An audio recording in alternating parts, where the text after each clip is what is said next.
O Trilhas da Democracia de hoje está sendo gravado no dia 9 de fevereiro, dia do frevo, e recebe hoje três foliões que brincam, organizam a folia de troças, grupos, clubes, grêmios carnavalescos nas ladeiras de Olinda, para dialogar sobre o carnaval pós-Covid, pós-Bolsonaro e a luta permanente contra a camarotização da folia.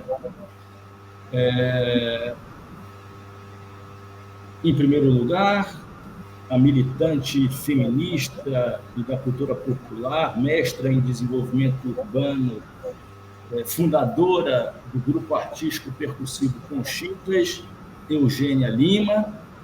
Seja muito bem-vinda, Eugênia, é um prazer recebê-la de novo aqui no Trilhas da Democracia.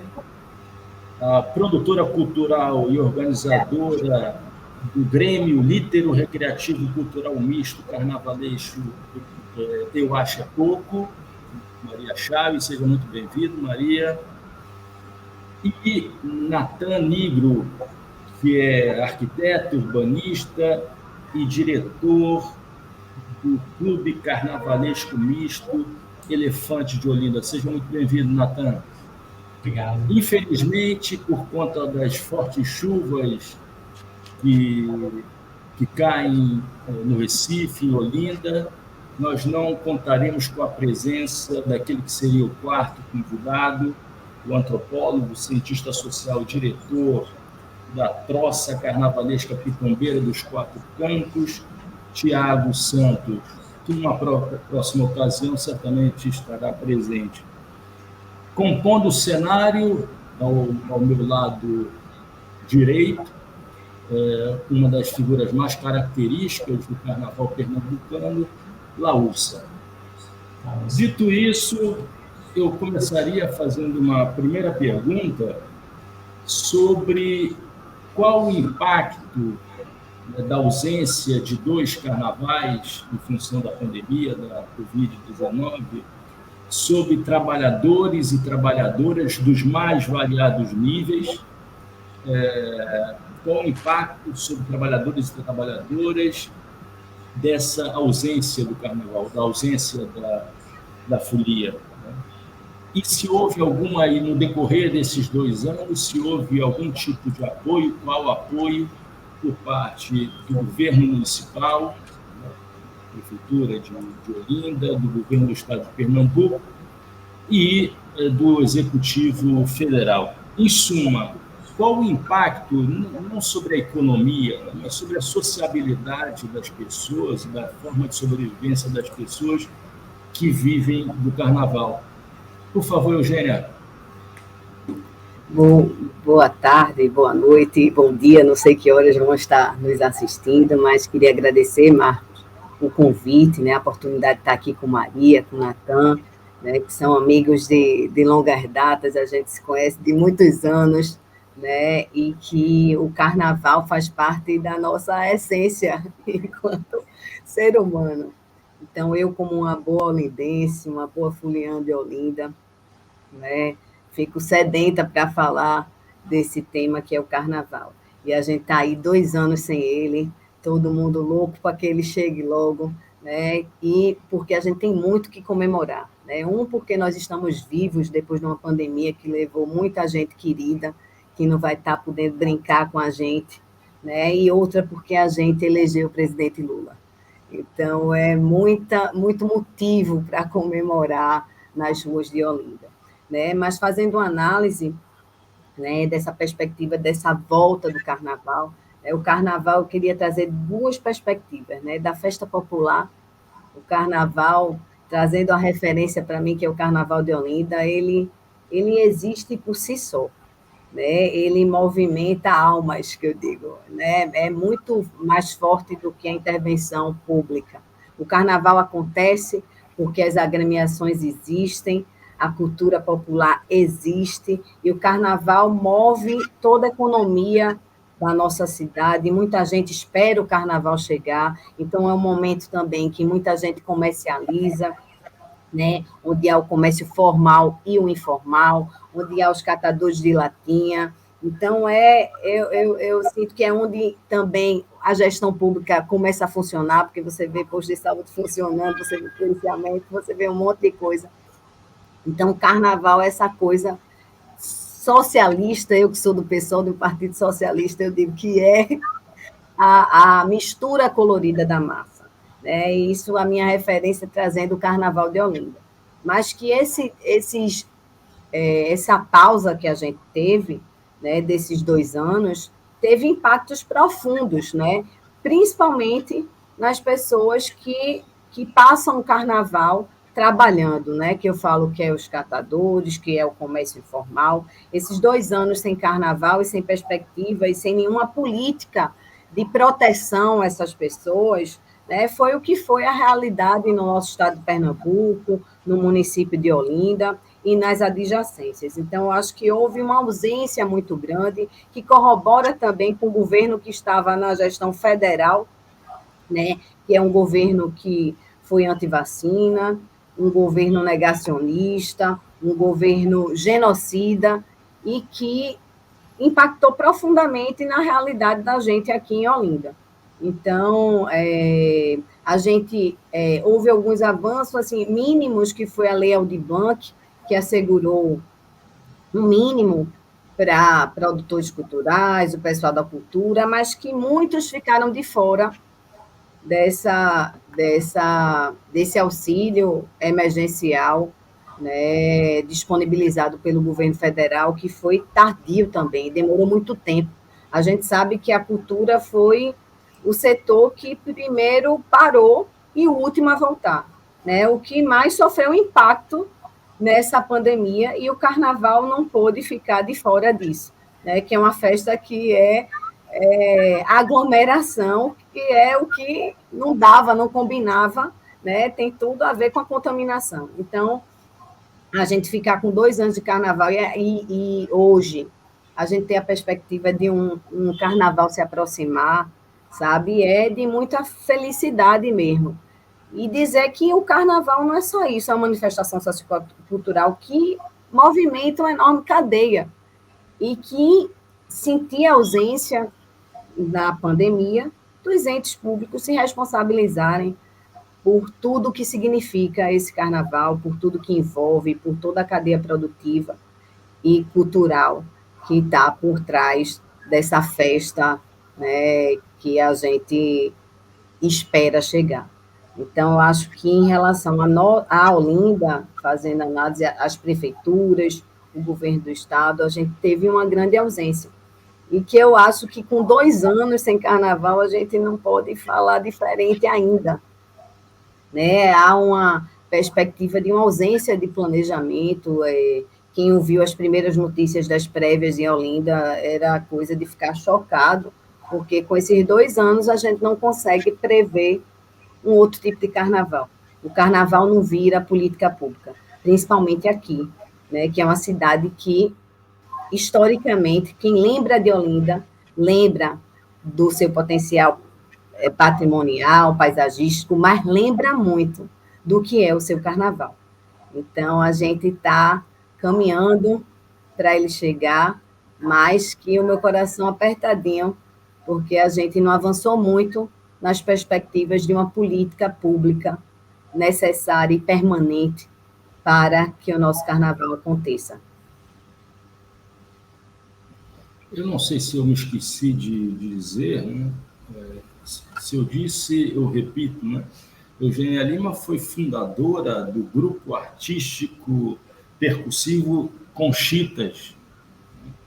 Fica registrado que não existe mais, deixou de existir, mas marcou história no Carnaval de Olinda. Só para dizer que foi um grupo só de mulheres, a gente já botou mais de 200 mulheres na rua, tocando, dançando, né? E é isso, o Carnaval está na alma da gente. Maria, você é produtora cultural, né? E Eugênia fez referência à situação dos produtores culturais, o impacto limitado, né, da Lei Aldir Blanc.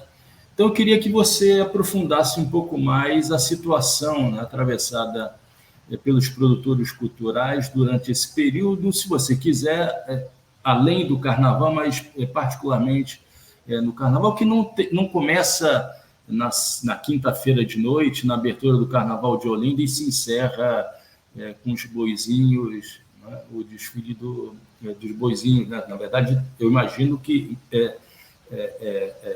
seja organizado, feito durante o ano todo. Por favor, Maria. Oi, Marco, obrigada pelo convite. É um prazer estar participando aqui desse papo com essa galera tão legal, né? Que são vizinhos, amigos e fuliões. Então, da perspectiva da economia criativa, dos produtores culturais, realmente foi uma área, um setor extremamente castigado com a falta de apoio. Eu não digo com a pandemia em si, porque a pandemia é uma coisa que não tem dono, né? Uma coisa de uma origem que não depende da gente. O que depende da ação dos gestores e tal são políticas públicas, né? Para mitigar, para dar suporte e apoio à população, à sociedade e tal. E na área da cultura, isso foi extremamente negligenciado, de uma forma geral, e no país todo, né? Particularmente no Nordeste e no Recife, a cultura faz parte do carnaval e o carnaval é intrínseco com a cultura, então acho que uma coisa está ligada à outra. No meu campo profissional, como eu trabalho com diversas linguagens, né, a gente de uma forma geral, principalmente por ser na região Nordeste, depende muito de fomento, de políticas de fomento, de editais públicos e tal, e foi uma coisa que ficou totalmente parada. Então, todos os trabalhadores e trabalhadoras realmente ainda estão sofrendo com essa falta de investimento, de um olhar especial, né, para essa cadeia, que não é porque eu falo de fomento, de apoio, de suporte, de edital público, que eu estou dizendo que uma ajuda, né? Não é isso, é uma questão de estruturação da cadeia. A gente sabe que a economia criativa tem uma participação importante no PIB, isso já é uma coisa que a gente não precisa, mas precisa, está batendo na tecla, né? Para ter esse reconhecimento. Não era para precisar, porque já existem estudos, já existem estudos internacionais e nacionais e de todo tipo que comprovam que são atividades importantes e que trazem um retorno econômico também para toda a sociedade. Mas do ponto de vista do carnaval, assim, sendo bem específica, eu tenho uma participação mais voluntária, né, e de folia mesmo, como eu acho é pouco, organizando esse bloco. E o que a gente observou na pandemia é que a gente sempre foi um bloco que conseguiu uma autossustentabilidade por uma mobilização de muitos voluntários, né, pela própria Constituição, a origem do bloco e tal. Então, a gente não dependia ou contava com um subsídio público, porém, a gente tem uma série de trabalhadores, né, que têm a sua renda garantida para as saídas e os desfiles desse bloco no carnaval. Então, a gente é um bloco que desfila 3 vezes durante o carnaval, faz uma prévia antes e um ensaio antes. Então, em todas essas saídas, você tem pessoas que trabalham segurando as alegorias ou fazendo a manutenção, costurando e tal. Tem o famoso dragão, né, que é icônico, tem estandarte, tem todos os músicos, a gente tem uma orquestra de 46 músicos e mais uma batucada, então são quase 100 músicos no total. Tem bombeiro civil que dá suporte aos nossos desfiles, tem os seguranças para ajudar na contenção dos músicos, na proteção dos músicos, isso são aqueles que dependem diretamente das saídas do bloco, né? Mas tem os outros que fazem parte dessa cadeia diretamente, como a Eugênia comentou aí, né? Os ambulantes, os catadores, e, enfim, as pessoas que fazem adereços, fantasias e etc. E assim, a confecção das camisas. Isso, exatamente. Que é uma forma, né, que a gente utiliza já historicamente para o financiamento do bloco, os custos, né, para custear os desfiles, pagando todo esse pessoal que trabalha, principalmente. Então, assim, de uma forma autônoma, o que a gente fez durante a pandemia foi para manter primeiramente, para manter minimamente garantido uma renda de suporte para esse pessoal que trabalha, a gente fez uma camisa especial do ano da quarentena e fez uma campanha de comunicação, que são coisas que dá para a gente fazer com o nosso voluntariado, fez uma campanha de comunicação forte, política também, mas fazendo esse apelo da renda, da conversão da renda, da compra dessas camisas para esses trabalhadores. Né? Uma parte dessa não, claro que não atingiu 100% como se fosse uma saída de carnaval, mas pôde ajudar, pôde pelo menos simbolicamente mostrar que a gente também tá junto, está acompanhando, está preocupado com essa situação. E eu falei politicamente também, Marco, porque numa esfera assim mais macro, a gente fez uma camisa que pensamos numa camisa que pudesse também, nessa época da quarentena, bem no começo da pandemia, que pudesse também expressar criticamente o sentimento da gente naquele momento, né? Que era a pandemia, todo mundo frustrado, triste, isolado, né? E, ao mesmo tempo, revoltado, né, com a postura, né, do nosso governo genocida. E aí a gente fez uma camisa que se chamou Defender a Alegria, Organizar a Raiva, Defender a Alegria, que era exatamente um grito de um expurgo do que a gente estava sentindo e sentindo coletivamente. Então, essa foi uma das ações que a gente fez para poder passar de forma mais amena ao longo desse período tão difícil.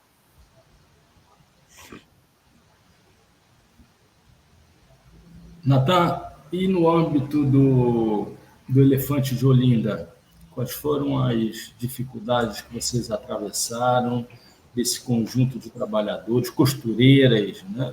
Eu acho que não foi dito agora, se foi dito, me desculpem, um conjunto de costureiras. O carnaval não vive sem essas mulheres, né?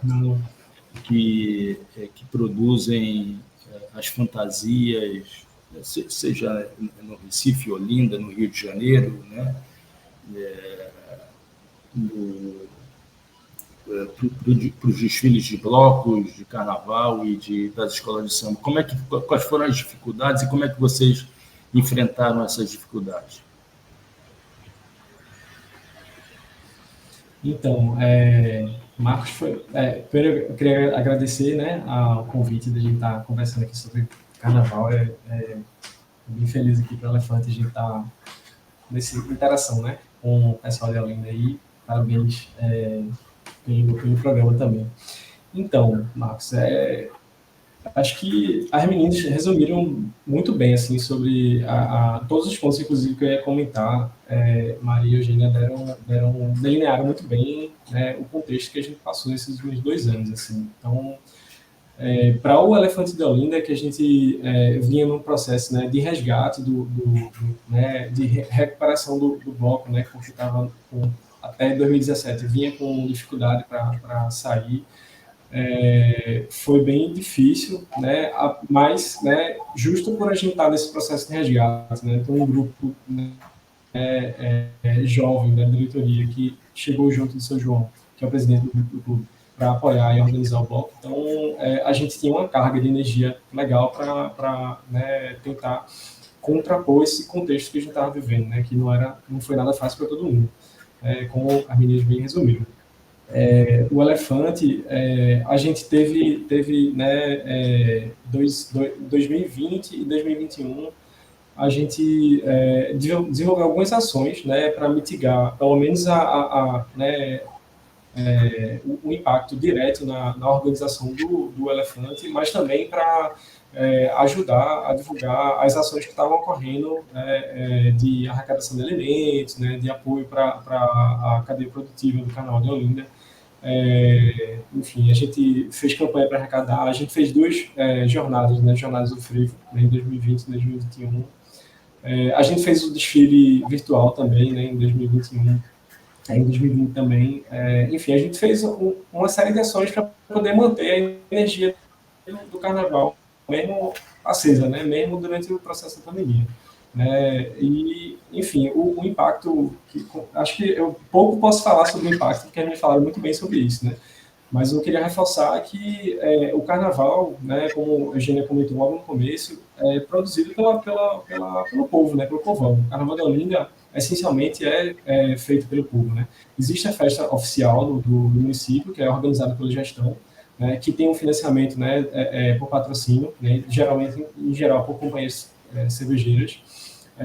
Mas esse carnaval é um carnaval diferente do que é o carnaval feito pelos blocos, né? Os blocos fazem o carnaval de verdade de Olinda, né? Quem faz o carnaval de Olinda, de fato, são os blocos. Então, não ter o bloco saindo na rua, a gente não poder se encontrar, não poder sair, tem um peso muito forte, né? Não só na questão, né, do contexto que a gente vivia da pandemia, mas da própria alegria das pessoas, né, da população, né? É porque é aquele momento de extravasar, né, de soltar energia, de gritar, de curtir, de dançar o frevo, e não ter isso tem um impacto muito grande, né,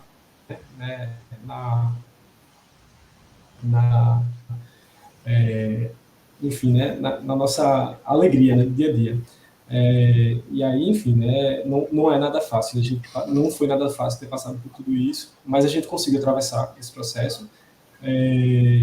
A gente tem uma cadeia, né, do bloco, eu acho que acontece também com eu acho pouco e com os diversos blocos da Olinda, tem uma cadeia de pessoas que trabalham para a gente fazer os desfiles, e a gente depende delas, e elas dependem da gente também. Então tem pessoal que confecciona as fantasias, tem os mestres, artífices que fazem os estandartes, né? Muitas vezes você, né, de um ano ou outro, você faz um estandarte novo. Então, esse pessoal depende, né, do carnaval, essencialmente, porque numa época onde tem uma demanda muito grande, né? E como a Maria colocou muito bem, existe um mercado, né, de produção cultural que está envolvido com o carnaval e que emprega muitas pessoas e que gera renda, gera muita renda, não é pouco.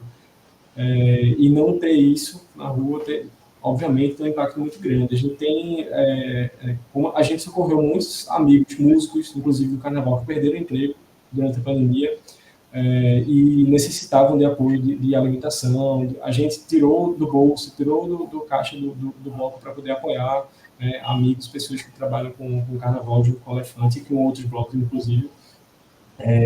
Então, não foi fácil, não foi nada fácil, mas assim, conseguimos passar, né, através desse processo. Graças a Deus, esse governo que estava aí passou.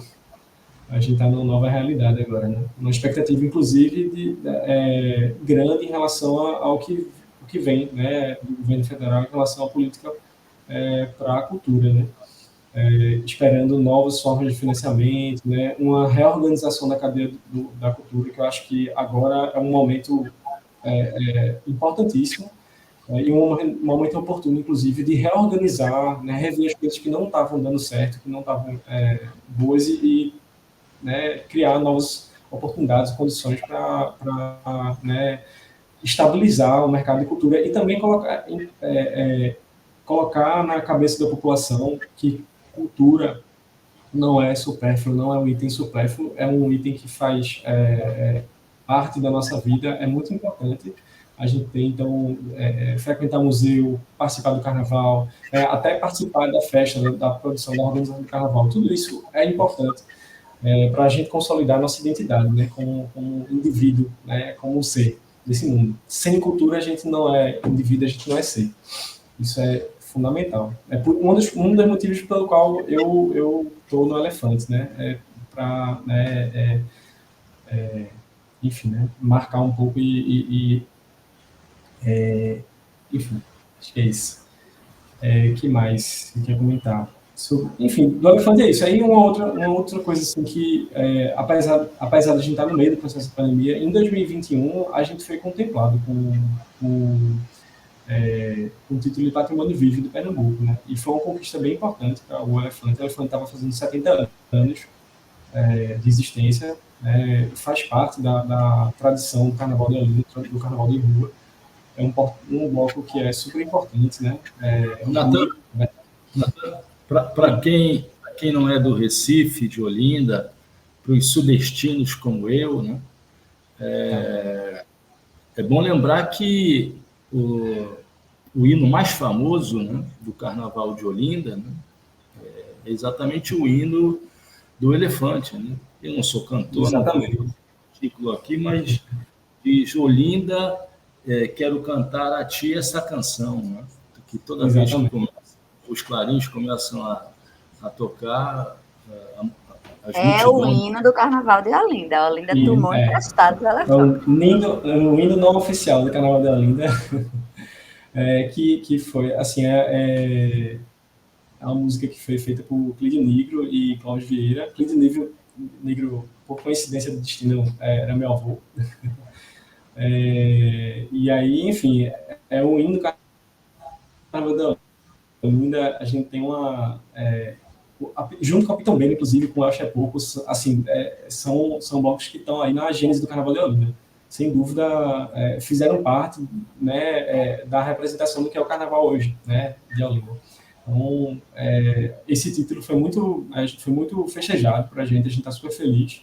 E agora vamos tocar o barco para frente, né? E correr, né? Carnaval 2023 está aí na porta e vamos lá. Eu queria colocar uma segunda questão, que é da relação existente entre Carnaval e política. Na verdade, o Carnaval sempre teve envolvimento com a política. Né? Eu trago aqui 2 exemplos. Né? Ainda quando eu era criança e começava a assistir os desfiles de escola de samba no Rio de Janeiro, fui marcado por 2, um positivamente e outro negativamente. Né? Um samba enredo da Em Cima da Hora, né? Grupo Recreativo Escola de Samba Em Cima da Hora, que falava dos sertões, né, de Euclides da Cunha, que começava marcados pela própria natureza, que era um hino de resistência. Né? E, por outro lado, o tristemente famoso samba da Beija-Flor, de Nilópolis, né, que fazia uma exaltação ao regime ditatorial, né, e que mancha a história da Beija-Flor. E da mesma forma, eu não quero falar aqui das histórias dos meus carnavais, né? Mas eu tenho muito fortemente gravado em mim 2 carnavais. O carnaval de 1983, que foi o ano da posse de Leonel Brizola como governador do Rio de Janeiro. Né? E o carnaval do Rio de Janeiro de 1983 foi marcado pelo início do governo de Brizola, da mesma maneira como foi o primeiro carnaval que eu passei em Olinda, né? Morava no Rio de Janeiro ainda, o carnaval de 1987, que foi exatamente o carnaval do ano da posse de Arraes. Né? E a lembrança que eu tenho é de todo bloco em que eu me metia, num determinado momento, ou em vários momentos, se falava de Arraes, né? Arraes está voltando, etc. E essa é a pergunta que eu gostaria de apresentar para vocês, e gostaria que vocês tratassem. Né? O Elefante de Olinda, o Acho é Pouco, o Pitombeiras, são muitos das agremiações, né? Eu estou falando dessas porque vocês estão aqui, né?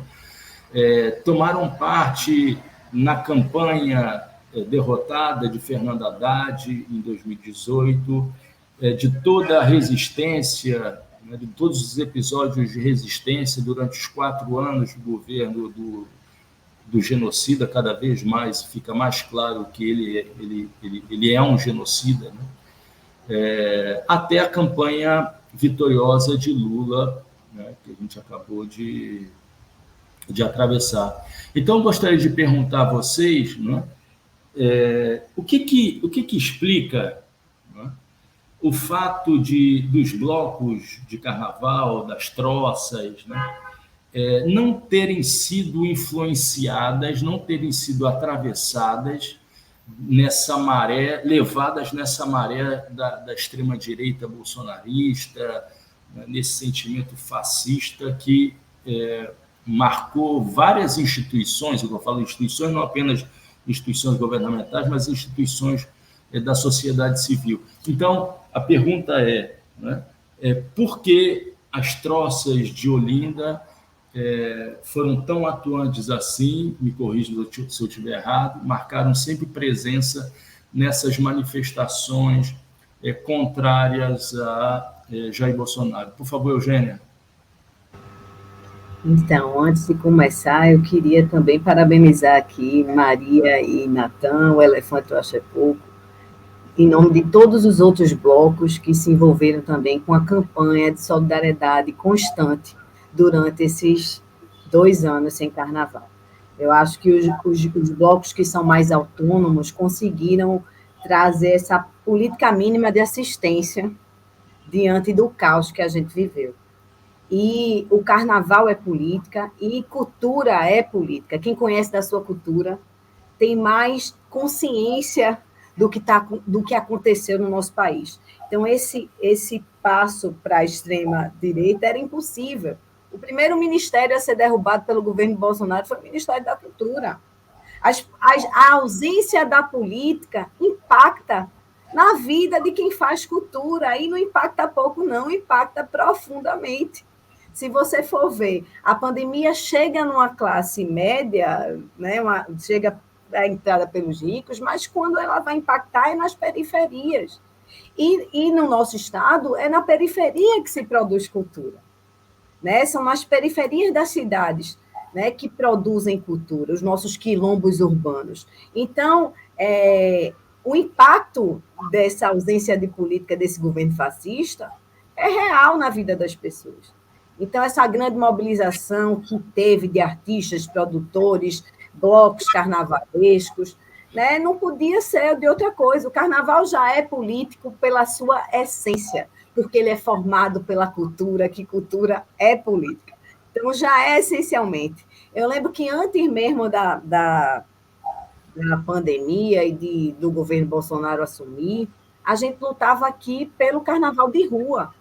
Né? A luta aqui ela conta com a marutização, porque o carnaval de Olinda tem uma essência que é na rua, e nesse carnaval foi muito bonito como os blocos assumiram a pauta do carnaval de rua. Então, esse momento de festa também é um momento da gente trazer a consciência política do folião. E eu acho que os blocos como Elefante, Eu Acho É Pouco e outros, conseguem trazer nos seus lemas de carnaval essa consciência. Organizar a raiva, por exemplo, era organizar a raiva, me ajuda, Maria?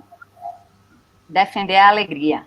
Defender a alegria era um acalento naquele momento que a gente não sabia o que fazer e que estava com muita raiva pela ausência de tudo. Porque é um governo de ausência de tudo, não tem um ponto que foi bom, sabe? É só retrocesso, a gente retrocede mais de 20 anos. Então, eu acho que não há essa abertura para o crescimento nesse segmento, que viveu os impactos desse governo. E aí, trazendo para a Olinda um pouco dessa fragilidade, desse elemento político, a gente, desde 2001, tem a lei do carnaval, que foi sancionada por Luciana Santos, que é hoje ministra da Ciência e Tecnologia, que era uma lei que regulamentava nosso carnaval, que regulamentava os espaços de ambulante, as ruas que eram focos do carnaval para evitar as casas camarotes, e ao longo dos anos a gente vê, ao longo das gestões, que há uma ausência, né, uma desconexão com a legislação que protege nosso carnaval, que não é só a luta, a gente vai estar em constante luta política. A Olinda tem essa luta, a gente elegeu Lula, mas aqui a gente tem uma luta muito forte, que é trazer o carnaval para a rua, que é garantir dignidade aos comerciantes informais, é garantir tranquilidade aos moradores, porque carnaval também impacta nas pessoas que moram naquele território. Então, é preciso a gente pontuar muito a importância de uma política pública conectada e que a gente tenha a participação popular e social. Então, a gente deu um grande passo, e a cultura foi muito importante nisso. Aqui em Olinda, a gente teve o Lula em Bloco, que foram vários blocos pelas ruas, e aquilo foi de uma potência enorme, porque a sensação de que não estamos sós. Então, a cultura acalenta, a cultura reforça também a capacidade militante que a gente tem. Porque quando a gente encontra o outro, quando a gente tem um som, a gente consegue chegar mais junto nas pessoas, conectar as pessoas. Então, acho que a cultura nessas últimas eleições, ela teve um papel fundamental. Eu acho que foi super necessário e é responsável pela eleição do presidente Lula e que isso emboca no que a gente viu. Que posse foi aquela? Uma posse fantástica, gente de todo o país, e tinha muita cultura, muita música, muito colorido, muito vermelho e muito astral, porque é isso que a gente estava precisando. A gente estava num estado de, eu digo, quase dependência química de algo que a gente pudesse superar o tamanho do retrocesso que a gente viveu. Então, a cultura é o lugar do acalento. Então, acho que foi super importante a movimentação. Né? Como eu sou bairrista aqui, sei que houve movimentações em vários lugares do Brasil, e a gente via muitos blocos na rua, mas quero dizer que a movimentação de Olinda, no melhor lugar do mundo, foi maravilhosa. A gente conseguiu fazer esse espetáculo que é o povo na rua, o povo consciente, né? E a gente conseguiu respirar para dar o gás do segundo turno. Então, eu acho que não cabe fascismo, não cabe retrocesso nessas construções que são tão viscerais, porque elas partem do cotidiano das pessoas, partem da alma, e a gente vive em constante desvalorização. Então, o governo que começa a desvalorizar, ele não tem muito que adesão, né? A adesão à cultura foi quase mínima, né? Ou inexistente, né? E que a gente assiste também um presidente que ele destrói a nossa história, né? Destruir a nossa história. O 8 de janeiro foi um grande absurdo que impactou na vida da gente, porque é destruir a história, e a gente é formado pelo que somos, mas pelo que já se passou antes de nós. Né? Eu, Natan, Maria, a gente traz uma ancestralidade, carrega o carnaval, ele é um fluxo de toda a ancestralidade há anos, né? Hoje é dia do frevo. Eu li que há 116 anos atrás foi a primeira vez que se falou a palavra frevo. Eu hoje não consigo ouvir essa. Se eu ouvir, eu já saio daqui, porque é mais forte do que eu essa conexão.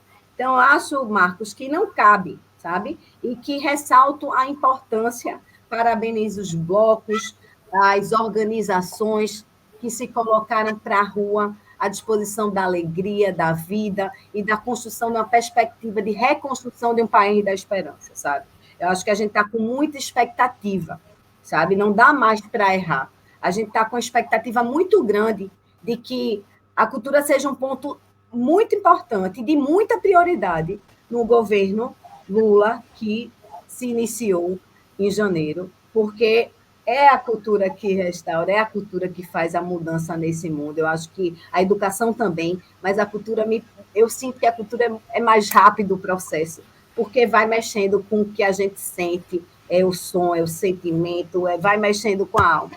Então, espero muito, tenho muita expectativa de que a gente possa investir mais na cultura e que a gente aqui em Olinda possa mudar a gestão atual, porque de legislação, de proteção do carnaval, de proteção do nosso patrimônio, há muitos anos não entende muita coisa. Então, espero que esse carnaval seja dos sonhos, como dizem, mas já começa com um grande pesadelo. Então, vamos torcer para que a energia desse carnaval popular possa passar por cima de toda ausência de gestão, por toda incapacidade de planejamento, e que a gente faça um Carnaval 2003, né, com muito amor, né, que a gente merece comemorar essa vida, né, e essa reconstrução do nosso país. É isso. Maria, existe um bloco de carnaval no Rio de Janeiro, né, que sempre quando o grito, né, de largada do carnaval desse bloco Alô, burguesia de Ipanema. É um bloco que me lembra muito o Acha Pouco. Eu falo aqui do Simpatia é Quase Amor, né, que tem, eu acho que muito da pegada do Acha Pouco, né, da ironia do Acha Pouco. Né. E num determinado momento, no decorrer da Lava Jato, né, houve houve um racha na direção, né, um dos principais nomes do Simpatia é Quase Amor. A pergunta que eu faço a você, ainda dentro desse espírito da relação entre carnaval e política, é se em algum momento, eu acho é pouco que tem muito desse caráter de politização, né, das discussões, do engajamento, do fazer carnaval, e se em algum momento houve um tipo de debate como esse sobre o que fazer e se em algum momento o carnaval foi colocado em xeque, o carnaval do Axé Pouco, por conta dessas discussões, é uma pergunta, né, das discussões sobre esse período anterior em que a Operação Lava Jato estava no auge, antes da Vaza Jato. Né?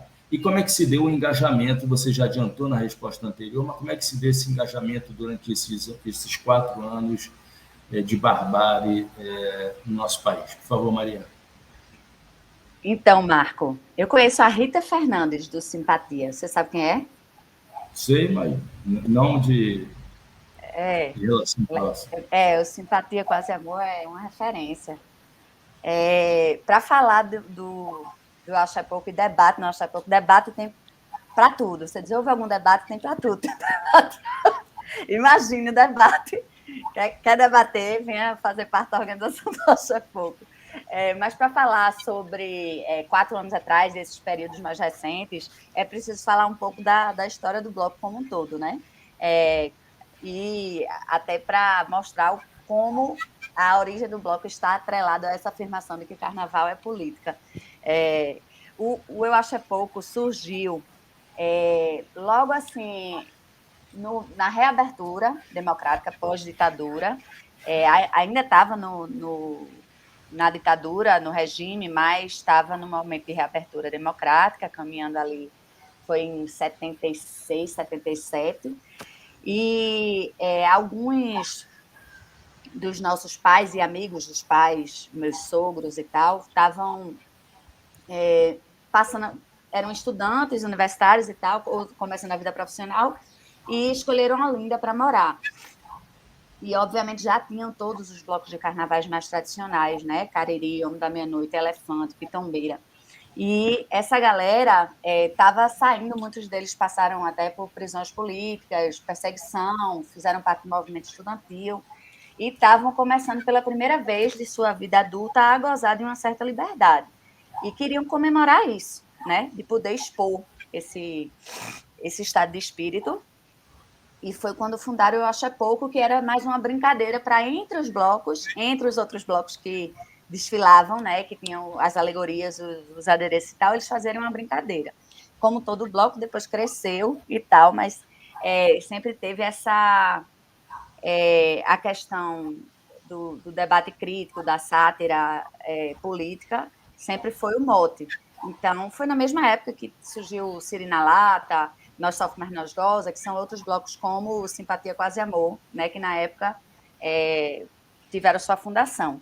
E aí, a partir daí, o bloco se engajou em todas as pautas de esquerda, porque era a sua origem, a sua vocação. Então, Diretas Já, depois, mais recentemente, qualquer, assim, campanha de um candidato. Se tivesse um candidato de esquerda e um de direita, a gente foi e apoiou, por exemplo, quando a segunda geração, que sou eu, né, e Guila e o pessoal que vocês conhecem, quando a segunda geração começou a assumir a organização, Eu posso dizer que a gente participou das campanhas de João Paulo, do PT, no Recife, de Luciana Santos, do PCdoB em Olinda, e assim por diante, porque era uma coisa que estava bem marcada, né, do que era esquerda, do que era direita, mesmo que naquela época ainda havia pudores, né, de se dizer. Hoje a gente precisou não ter esses pudores para poder demarcar bastante o campo da gente.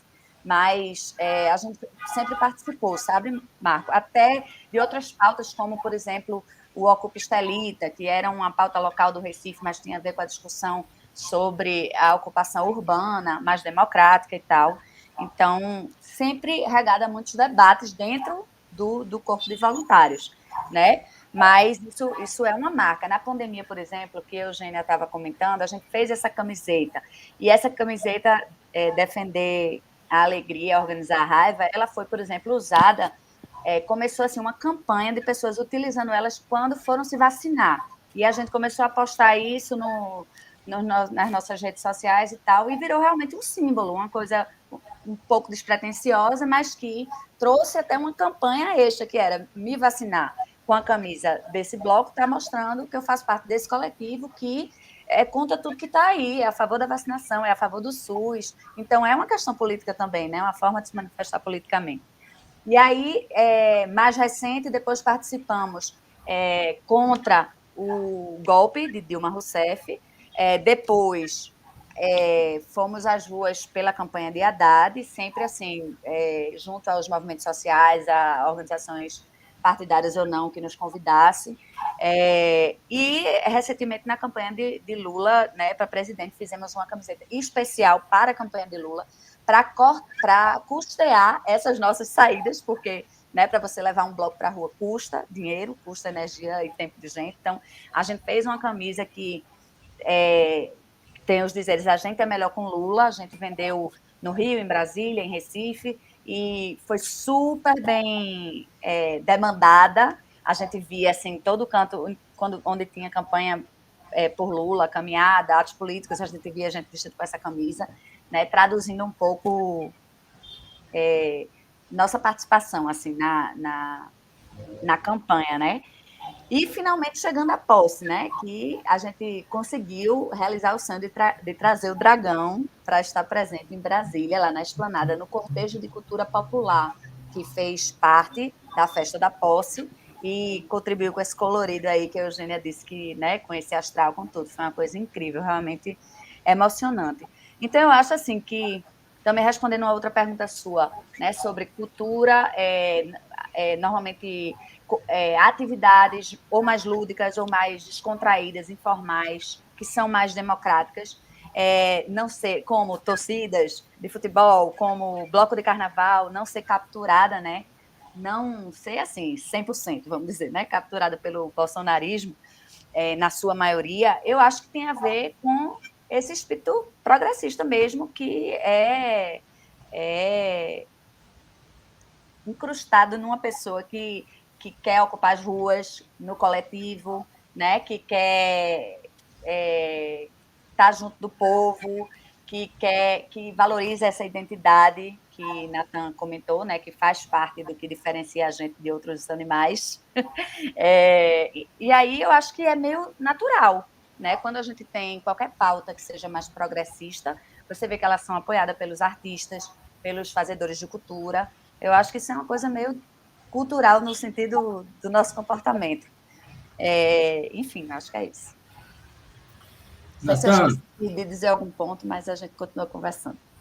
Nathan, a mesma coisa acontece no Elefante, que, digamos, é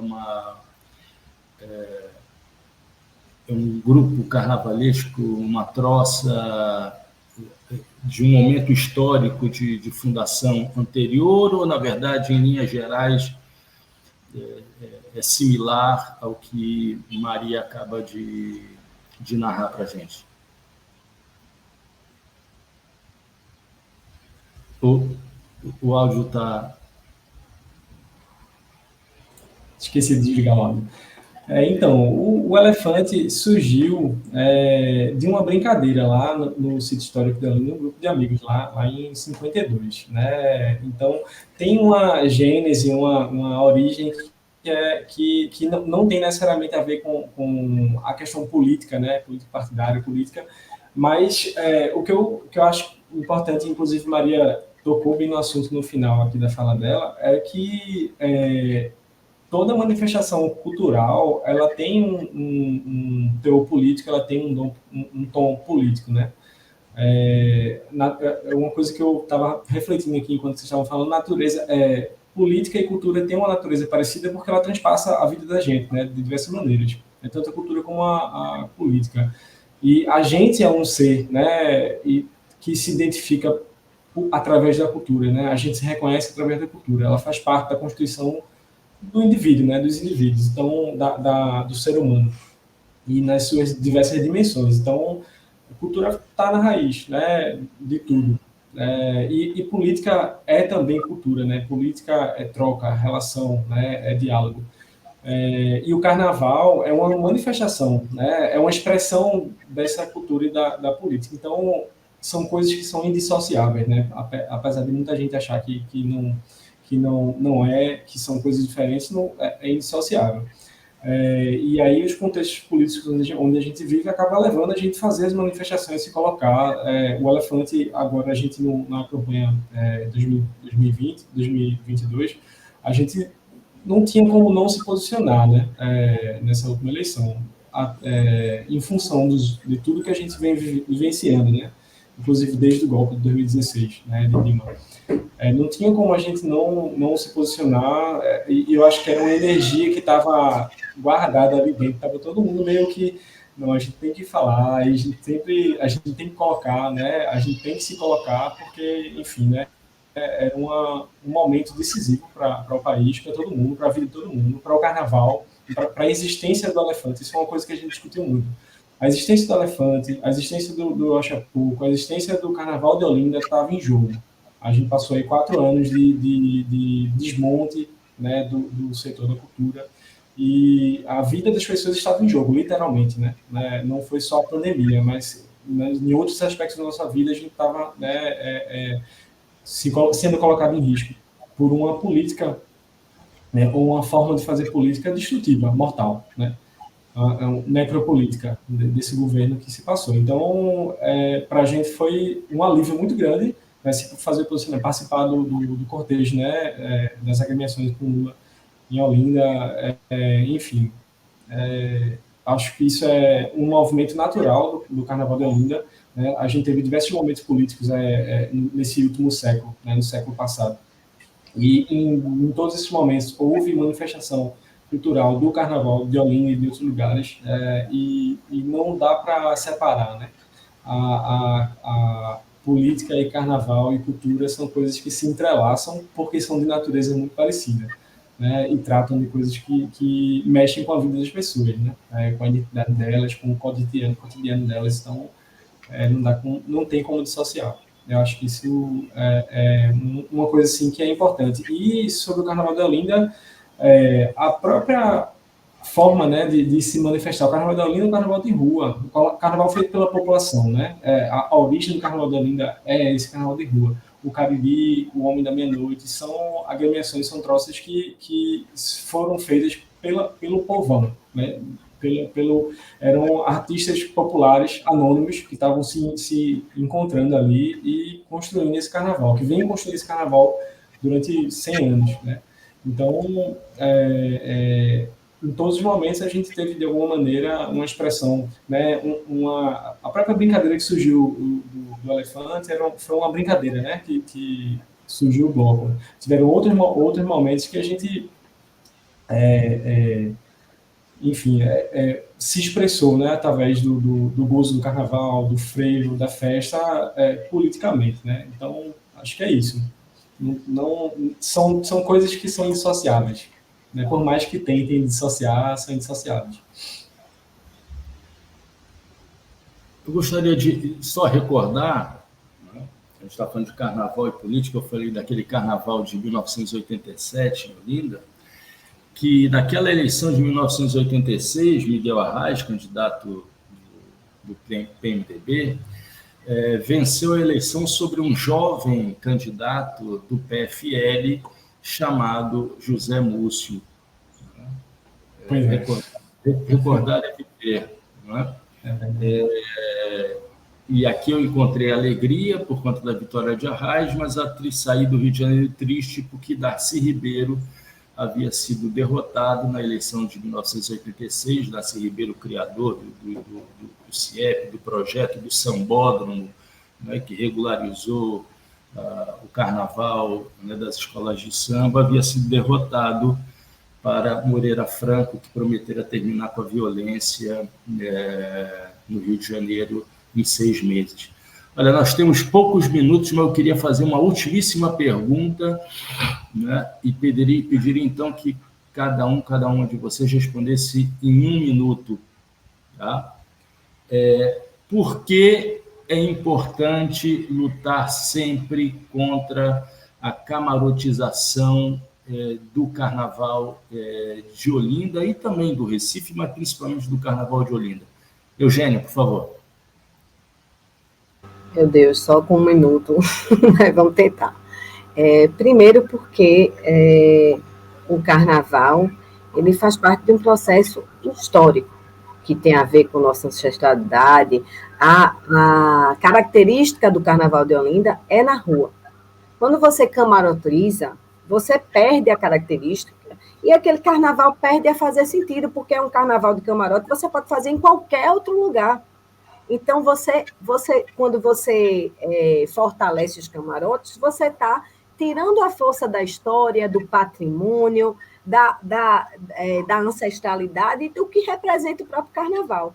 Então, a defesa cotidiana, com muita força e muita luta, é para a gente manter a nossa tradição. Né? Cantando o hino do elefante, o elefante exaltando a nossa tradição. É nossa tradição que faz com que o Carnaval de Olinda seja essa coisa que ele é, essa coisa que as pessoas chegam e torna inesquecível, essa experiência antropológica, com a ausência de Tiago aqui, né? Que não tem lugar nenhum do mundo.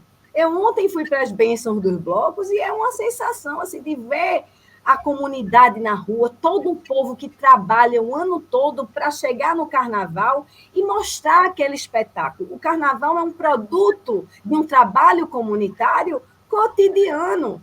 Então, se a gente tira o valor que ele tem, a gente perde a história, a gente não vai ter mais essa Olinda que a gente chega e sai e encontra essa mesma energia, né, dessa mistura, né, colorida da massa, como dizia Alceu Valença. Então, é ferrenho essa minha defesa, porque esse carnaval ele está aqui também em nossas vezes, foi o que fez a gente chegar até aqui. Eu tenho uma relação muito intensa, né, com a cultura, e foi a cultura que me fez um ser político, está beirando essa luta pela institucionalidade, porque essa necessidade da gente preservar e a gente fortalecer, né, a cultura que traz esse resgate e essa consciência. Vamos embora, senão não dá para todo mundo.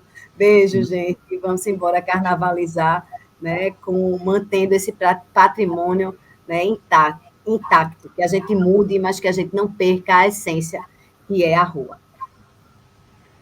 Maria? Pois é, acho que complementando o que a Eugênia falou, que foi já completo, tudo que eu queria dizer, é manter o patrimônio imaterial intacto também, né? Principalmente, que é o carnaval de rua, não é o carnaval do camarote, né? Agora, mais importante para preservar esse patrimônio, mais importante do que proibir a camarotização e evitar, eu acho que é dar condições para que essa manifestação que a gente faz se preserve. Como? Né? Aí é uma questão muito de gestão pública, porque às vezes as pessoas são muito reativas, os moradores, nós que fazemos também, nós que moramos e nós que fazemos a folia, nós que visitamos. Mas a gente, o que a gente precisa às vezes é muito pouco, sabe? E que a gente não tem da gestão pública. Um apelo era que a gente precisa o quê? A música precisa ser das orquestras, né? Os músicos precisam passar nas ruas, então a gente tem que ter as ruas limpas, livres e seguras. A gente quer isso, entendeu? Que é o que a gente não tem no carnaval. É muito mais importante conseguir isso, que isso só depende de planejamento, porque corpo técnico tem, valor para custear a equipe tem, porque o carnaval tem patrocínio. Então, tendo um planejamento adequado, a gente tem isso que é para desfilar. Às vezes não precisa de muito mais do que isso, não. Né? Então, muito mais importante do que proibir a camaratização, que eu sei que faz uma aglomeração, descaracteriza o carnaval, mas é garantir as condições para que os blocos desfilem, né? E garantir que a música permaneça sendo o frevo que vem da orquestra, a aglomeração continue sendo do povo que está seguindo no ruge-ruge atrás, né? E evitar essa privatização de calçadas ou colocação de comércios em locais que sabe que vai atrapalhar um fluxo de um bloco. Esse tipo de coisa eu acho muito mais importante. E outra, contar com a força que tem nós que organizamos blocos, que estamos à frente dos foliões, que aí a gente não precisa só reagir, a gente pode contribuir, mas para isso precisa de uma coordenação, né, que nos estimule, que nos apoie, que nos chame para conversar, que nos coloque no meio dos debates. Eu acho que é isso. Obrigada pela participação. Se fosse no carnaval das escolas de samba no Rio, vocês já perderiam pontos porque não cumpriram o tempo de 1 minuto. Natan, por favor. Então, é uma tarefa tão difícil, porque esse debate do camarote aí dura muitos anos, aí, mais de década. Então, acho que tem duas coisas aí que são importantes. As meninas falaram, acho que muito bem sobre, circunscreveram o problema muito bem, eu acho. Primeiro que camarote, né, não é cultura, é um evento, né, de entretenimento. Cultura está na rua. O camaracatu, é o carnaval de rua que está acontecendo na rua. Então, são coisas distintas, né, que podem coexistir, como Maria, acho que bem colocou. E precisam de uma regulamentação muito, muito firme, né, e precisa também, o carnaval por si só, de uma gestão, de uma organização bem feita, como Maria, acho que Maria e Eugênia resumiram muito bem. Olinda, os moradores de Olinda lutam pela descamaratização do Carnaval de Olinda, né, ou não implementação do camarote no Carnaval de Olinda há muitos anos, né, não são só as agremiações, não. Eu digo mais, é uma luta mais de moradores do que necessariamente de fazedores de cultura, porque os camarotes também têm um impacto muito negativo na qualidade de vida dos moradores do sítio histórico, uma vez que se formou, né, na época de Carnaval, um mercado, né, de aluguel de imóveis, que é um mercado sazonal, que acontece só durante o Carnaval.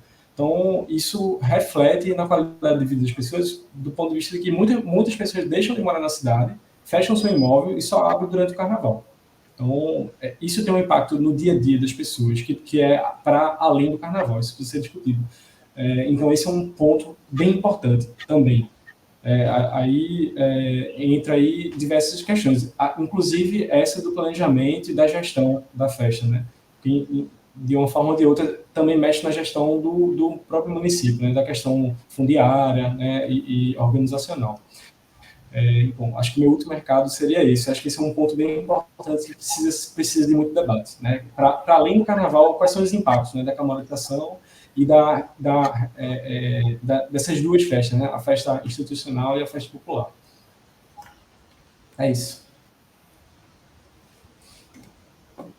Bom, gostaria de agradecer. Agradecer, né?